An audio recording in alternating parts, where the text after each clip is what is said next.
Interne qualifiant, ny interne 7e année ary ny interne 8e année mitaky ny tsy fifanitsakitsahana ny zoanay, izany hoe tsy fandoavana ny pré-salaire anay efa ho efa-bolana zay ka mangataka zany zay ny andoavana ireo efa-bolana izay mbola tsy azonay, izany hoe volana jolay, aogositra, septambra ary oktobra.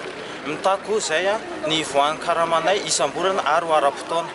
Manarak'izay dia efa napafantatra izay amin'ireo tompon'andraikitra momba izao hetsika izao, ary farany dia mampandre an'ireo tompon'andraikitra mba hainora ny fangatahanay mba jereo izay madinika aty. Efa nisy ve ny fampitanan'ireo tompon'andraikitra teo aloha fa tsy hoe niandry efa-bolana be izao zay vao mitohy amin'izao grefatra? Efa nanatona anazy zay efa nitenen'ny zareo zay nangataka hoe aiza hoe ny volanay. Misy eo amin'ny 900 hoe zay zany no fitambaranay interne 7e année, interne 8e année ary ny docteur interne qualifiant. Zay zany ny asanay amin'ny hôpitaly zay mandray marary manao dossier, manoratra fanafody.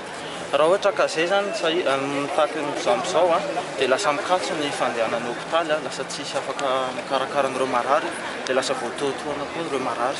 Raha tsy mihaino anareo misy ny tompon'andraikitra dia inona no ataonareo? Mitohy foana zany ty fitakiana ity, fivoriana amin'ny tompony eto zay mandrapahazoana volanay eo am-pialan-tananay. Misy nankizy sasany efa nanao service minimum ary efa 2 herinandro zay nanao service minimum fa mbola tsisy valiny foana ny fangatahanay. Grève générale ve? Raha manao ny fitakiana moa zany nareo dia miteka manakany carrière établissement tsany ny ministère ny ministère fanapandrenesinay zany amin'ny hetsika izao efa niteny anazy hoe raha mbola tsy mivoaka ny volanay dia mivadika grève générale. Grève générale dia mitokony eto zany zay rehetra. Widal, porte-parole ny interne rehetra sy ny docteur. WIDAL.